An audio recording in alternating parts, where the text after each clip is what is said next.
Matthew has always told us what the future is holding. From Matthew 24:3 through 36, Jesus afterwards sat down on the Olive Mount.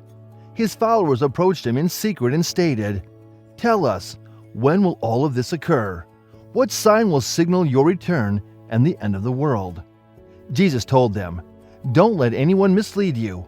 Many will come in my name claiming, 'I am the Messiah.' They will deceive many, and you will hear of wars and threats of wars. But don't panic. Yes, these things must take place, but the end won't follow immediately. Nation will go to war against nation and kingdom against kingdom. There will be famines and earthquakes in many parts of the world, but all this is only the first of the birth pains, with more to come. Then you will be arrested, persecuted, and killed. You will be hated all over the world because you are my followers, and many will turn away from me and betray and hate each other, and many false prophets will appear and deceive many people. Sin will be rampant everywhere, and the love of many will grow cold. But the one who endures to the end will be saved, and the good news of the kingdom will be preached throughout the whole world, so that all nations will hear it, and then the end will come. The day is coming when you will see what Daniel the prophet spoke about, the sacrilegious object that causes desecration, standing in the holy place. Then those in Judea must flee to the hills. A person out on the deck of a roof must not go down into the house to pack. A person out in the field must not return even to get a coat. How terrible it will be for pregnant women and nursing mothers in those days. And pray that your flight will not be in the winter or on the Sabbath. For there will be greater anguish than at any time since the world began, and it will never be so great again. Unless that time of calamity is shortened, not a single person will survive. But it will be shortened for the sake of God's chosen ones. Then, if anyone tells you to, "Look, here is the Messiah," don't believe it. False messiahs and false prophets will rise and perform great signs and wonders to deceive, if possible, even God's chosen ones. See, I have warned you about this ahead of time. So if someone tells you to look, the Messiah is out in the desert, don't bother to go and look, or say that, "Look, he is hiding here." Don't believe it. For the lightning flashes in the east and shines to the west. So it will be when the Son of Man comes. Just as a gathering of vultures shows, there is a carcass nearby. So these signs indicate that the end is near. Immediately after the anguish of those days, the sun will be darkened, the moon will give no light, the stars will fall from the sky, and the powers in the heavens will be shaken. And then, at last, the sign that the Son of Man is coming will appear in the heavens, and there will be deep mourning among all the peoples of the earth. And they will see the Son of Man coming on the clouds of heaven with power and great glory. And he will send out his angels with the mighty blast of a trumpet, and they will gather his chosen ones from all over the world, from the farthest ends of the earth and heaven. Now learn a lesson from the fig tree when its branches bud and its leaves begin to sprout. You know that summer is near. In the same way, when you see all these things, you can know his return is very near, right at the door. I tell you the truth, this generation will not pass from the scene until all these things take place. Heaven and earth will disappear, but my words will never disappear. Nobody, not even the angels in heaven or the Son himself, is aware of the exact day or time that these events will take place. Only the Father is aware. He provided some clear indications of his approach in that passage. So what do these indicators that he handed us mean? In between, I would request that you like and subscribe to our channel for content like this. The first is, without a doubt, natural disasters of all kinds, such as wars, famines, and earthquakes. These are undoubtedly taking place, but they have been for more than 1,000 years. They are becoming more violent. Thus, we are undoubtedly at this initial phase.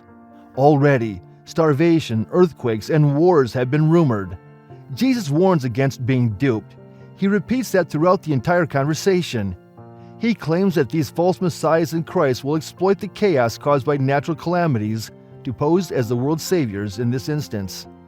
There are numerous well-known instances of individuals who lead victims into hostile environments while posing as saviors, only to suffer tragic outcomes. However, there are numerous false saviors, and Christ made the promise of being the one to deliver us from all our problems.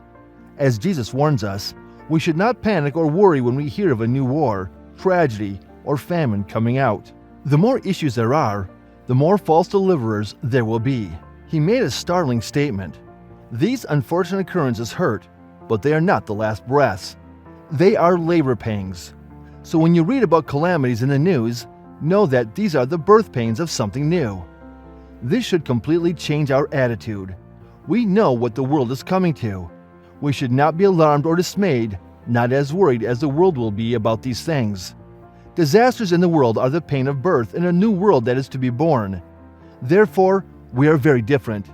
We have sympathy for those who are suffering disasters, and hopefully, we express it and help. But in our hearts, we are not alarmed. We are hopeful.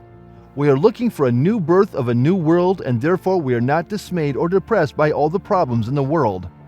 In short, Jesus advises us not to panic, not to be disturbed, but even to rejoice and say, these are all signs of something new happening.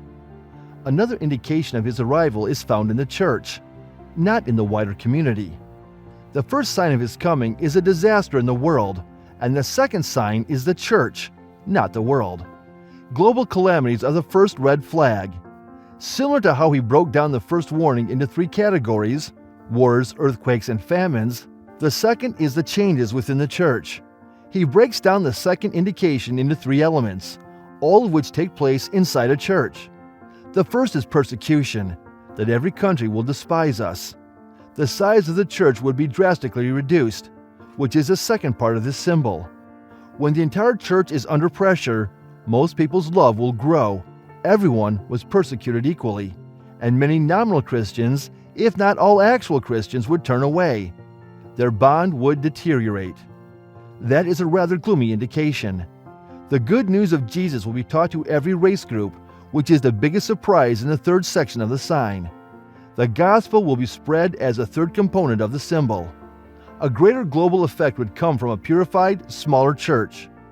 Jesus is suggesting that, in all of this, false prophets may be a source of misinformation. We are aware of the false prophets' doctrines. When there isn't peace, they teach peace instead of posing a threat. They deliver a consoling message. It's okay. They will say that it won't happen. Jesus now advises followers to press on and not to listen to these false prophets. When that sign appears, which happens when all facets of the church are rejected by the world, whoever endures to the end will be saved. This is the counsel Jesus Christ offers to all Christians. What is the case? Exactly. The answer is that as they approach full maturity, wheat and tares grow together, and this will create more tension between them. Therefore, it makes sense that Christians will ultimately face a lot of pressure. There would be animosity since Christians are outcasts in society. We do not possess the world. Our place of residence is in the heavenly spheres. We are unique, and it is because of our uniqueness that hate can arise. Since Jesus was so different from everyone else, he drew hate against himself. John 15:19, if you were in the world, it would love you as its own. Instead, the world hates you, because you are not of the world, but I have chosen you out of the world. It's not fun to be despised. Now this video comes to an end. Thank you everyone for watching.